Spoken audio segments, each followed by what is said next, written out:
Hello guys, welcome to this video.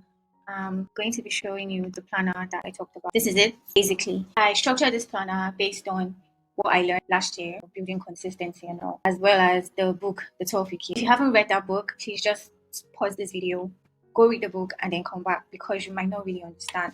For those that have read the book, yeah, let's continue. Basically, this planner is designed to help you break out of your comfort zone, help you stay consistent so that you can achieve your goals in the smallest possible time. When you get this video, take your time and look through it. The link to the planner is in the description. You don't need to rush to start writing anything. After you've gone through the planner, you've gone through this video, and you understand the different aspects to the planner, then you can go ahead and start planning, right? So basically, here is the first page.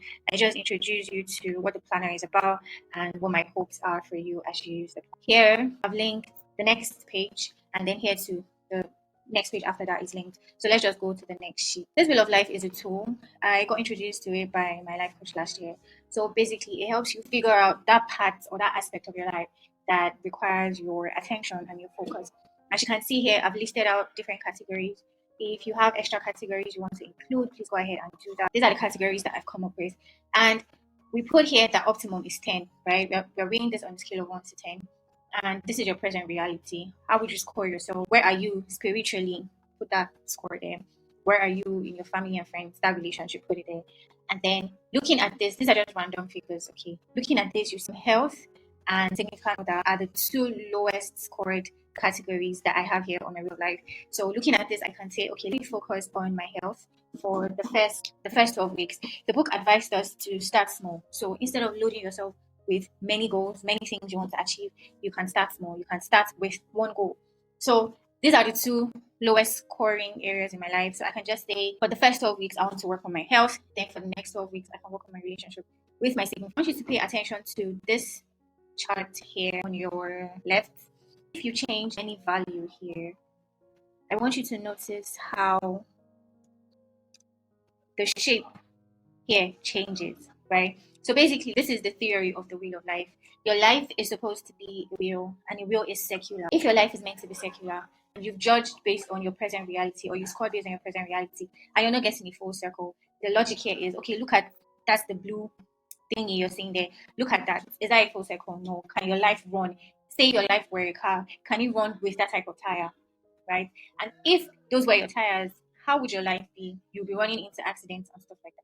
So basically, that's what the wheel of life is. If you want to gain more clarity, please read up on what it is. But basically, this is what the tool is for, and it would help you figure out what aspect of your life you want to work on. So self-development here can pass for personal development. It just depends on how you would like to phrase it. So let's go to the next sheet now, which is vision. You're going to see in several of the sheets that I quoted Habakkuk 2, verse 2 to 3. Write the vision, make it plain so that whoever sees it will run. I'm paraphrasing.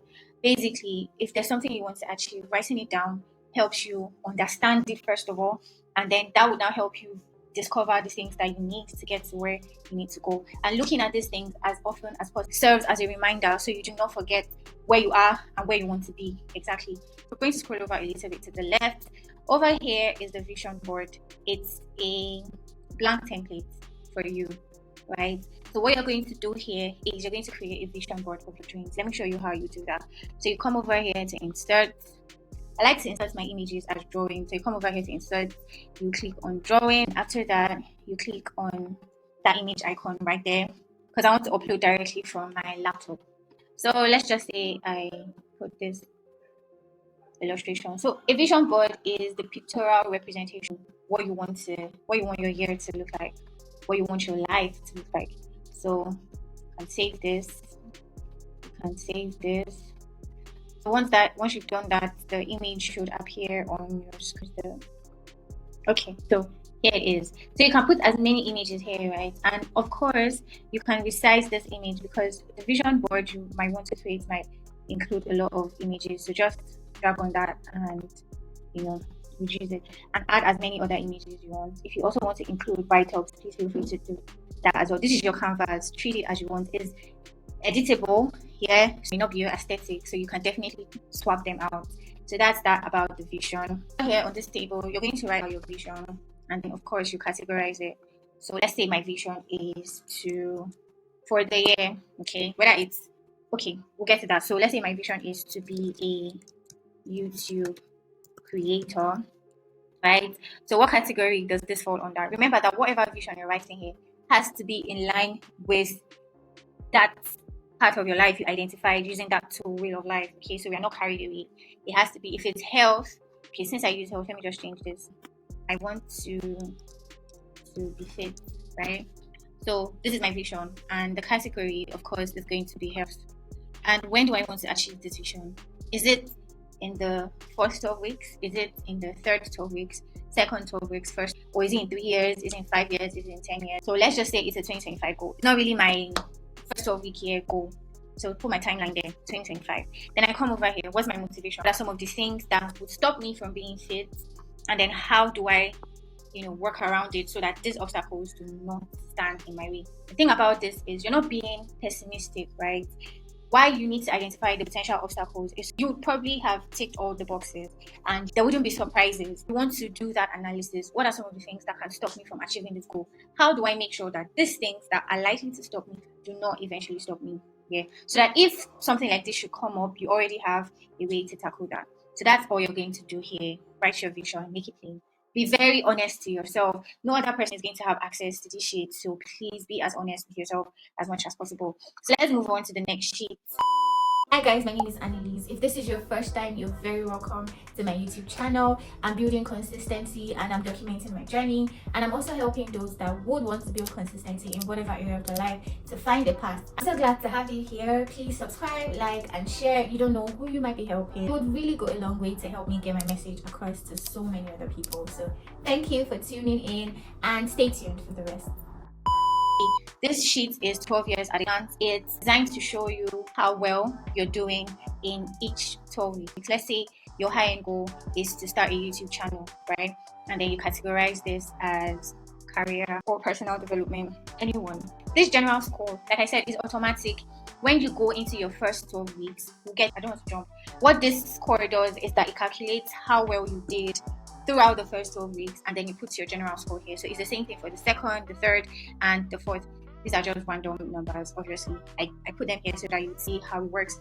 And then for some of us that are not really good with numbers and would like to see what our progress looks like, I also include a graph here that shows you how well you did in the first 12 weeks, how well you did second, how well you did third, how well you did in the fourth week. Obviously, we want to see progress, right? So if we didn't do so well in the first 12 weeks, we want to make sure that we do well in the second, we do better, and we achieve optimum in our fourth 12 weeks. Let's move into the first 12 weeks, which is literally the same.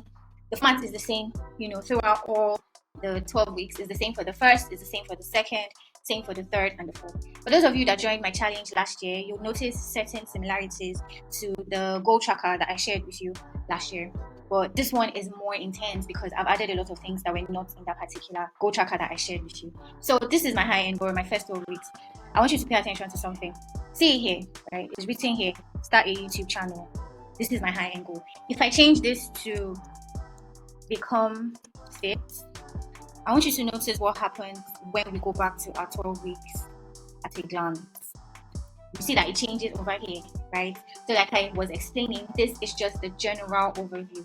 I've linked it like that so that you don't have to impute anything here, but whatever you impute there, you can see here the general summary. Okay, so let's do that for the score as well so you can see how much it changes. Let's say I change this score to 40, and then let's come back to 12 weeks at a glance. You can see that the percentage here has changed to 54.29, and you can see that the graph has also changed as well. So that explains that so that you understand. Okay, so now key actions that you need to take to become fit. You're supposed to identify 7 of them.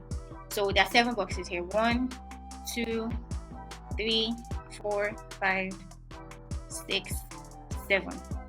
Yeah, so for each of these 7 key actions or tactics, you're going to identify 3 things that would serve as key performance indicators for all these key actions. So let's do a demo. I want to become fit. What is one action that I need to perform to become fit? First of all, I need to register in a gym, right? So what are the 3 things that I would do, that when I have done, I can say that, oh, I've achieved this particular key action? The first one could be find a gym. For me to register in a gym, I have to find the gym I want to register in first of all. Yes. Then I need to buy gym wear or outfit. Yes, or kits, however you want to say that. And then finally, I need to sign up monthly. Yeah. So now I'm going to give myself a timeline. Remember, we're working with 12 weeks. So I'm going to give myself a timeline. Let's say I want to do this for today's date is the 11th. Let's say I want to do this between today, so 11th of February 2025. So let me give myself 2 days. So to 13th of February 2020. And as well go ahead to set timelines for these other two. Now, if by the 13th I haven't achieved this goal, or maybe I'm slacking, right? Then my score can't obviously be a 40. It has to be like a 10 or 0, right? I haven't found a gym by 13. And let's say by whatever time I put here, maybe I was able to buy the gym outfit. Maybe I was able to sign up monthly. Then I'll come here to my notes and I'll say, I wasn't able to find a gym. So I decided to work from home. All these things do your notes, so the scores, so they just help you remain accountable to yourself. I would say this and I'll keep saying it as much as you love to pay attention, that accountability is personal. Accountability is your responsibility. All I'm here to do is just that path that you have chosen to take. But accountability really is your responsibility. And you have to be very honest with yourself. If you weren't able to do it, write why you weren't able to do it. The reason is because after this first 12 weeks, you have to go back and evaluate. So you know the things that worked well, the things that didn't work well, right? So that you can adequately prepare for your next 12 weeks. And then because we'll be having weekly accountability meetings in the accountability group that I created, or consistency group I created, yeah, because we'll be having that, we can discuss these things, right? But if you're not true to yourself, if you're not telling yourself the truth, you're just going to deceive yourself. Okay, you just do this for all of your key actions and tactics for your KPIs, timelines, scores, and notes. The same thing for the second 12 weeks, the third 12 weeks, and the fourth 12 weeks. So this is Planner, and I'm sure that it's easy to use. But otherwise, please ask me questions. If there's something that I probably didn't talk about and you want clarification, please let me know so that we can discuss it either on the community group chat, or maybe I'll make another video to explain what it is. But this is basically the planner. I'm sure it's very simple and easy to use. I added a bonus, okay? And that bonus is this budget tracker. So personally, I want to be more accountable financially amongst other areas of my life. And so I decided to create a budget tracker to help me do just that. Divided everything my money goes into basically into different categories. So you have income here, where I get money from. So let's say this first income source would be side hustle, right? How much did I make? I also configured this to show Naira, but obviously if you earn in dollars, you can change it to dollars. I configured it to Naira because I believe that most people here would use Naira. But I mean, if you use dollars, please change it back to dollars. To do that, come over here, format go to number, and then custom currency. Yeah, so you can change it over. Okay, let me just show custom currency. And then as you can see here, I have Naira, but you can go down to whatever currency that you, if it's the US dollars, you can change it here. So that's how you do that. Okay, so this balance calculator is going to calculate everything. You don't have to stress yourself. It just helps you remain accountable. So if you get 400 Naira from your side hustle, let's say you budgeted to get 400 Naira from a side hustle, but instead you got 600 Naira, that means you got 200 Naira extra, right? And then for 9 to 5, I just put it like this, 9 to 5, let's say you got 250 Naira, that was your budget, but you got 700 Naira after the month ended. Yes, so that's just, you do it like that. And it's the same for fixed bills, it's the same for variable bills, it's the same for subscriptions. What are you spending on? Like, it's the same for what are you saving for, and what amount are you putting to that? What amount did you budget? What amount did you actually save? So at the end of the day, you can see everything, because this is the overview. You can see how much you earned totally that month, your budget, and your actual amount, right? You can also see how much you spent on your bills, how much you saved, how much you paid for subscription, and of course, I also included a charts there to show you, for those that like see visuals. So basically, yeah, I've come to the end of this planner. I hope that it helps you as much as it's supposed to, as much as it was structured to. So I'm open to questions, I'm open to comments. Please send a question if you have any, send a comment. And if this video helped you, please let me know as well. Yeah, so I'll see you guys in the